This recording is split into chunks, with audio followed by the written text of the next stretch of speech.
Tell us your name, job title, and when you started at AGI Repair. My name is Cody Kawakewicz. I'm a repair technician and I started late September 2016. What were the series of events that led you to working here at AGI Repair? I had worked for a major shipping company for 15 years, over a decade of which I was the delivery man for here. And so the best parts of my day was I got to come here and see my friends twice a day. And then I always told everyone here that, like, if ever something came up that you needed to put a delivery system in, delivery and pickup, I'd love to come and do that. And then, not too long after that, that's what happened. As a repair technician, what's your favorite thing to work on and why? I love working on MacBooks. I love trying to figure out what's wrong with them and having the wherewithal to be able to fix them.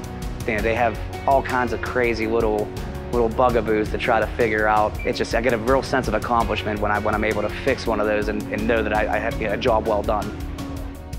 So you spent some time working at our Texas repair facility. What did you do there and what made you return to the Pennsylvania facility? Well, I had to go down and map out the Louisville School District so I could put in a delivery and pickup system. That way we'd be able to cut costs from the major shipping companies.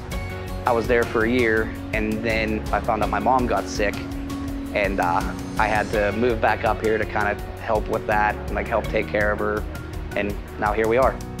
So what are some of your interests outside of the office? Well, over the course of the last year, I started to take up golf.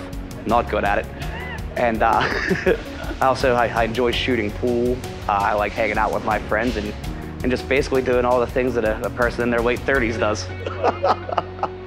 So you've been with the company for a while. Tell us how you feel about being a part of the AGI repair team. I love the dynamic of this place because it feels like it's just a giant family.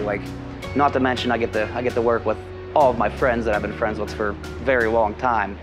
And I think part of what makes this place successful is that you don't want to let down your friends. When you work with people that you're really close with, you don't want to mess things up. So I really think it makes everyone just go that extra mile to make sure they're doing everything right.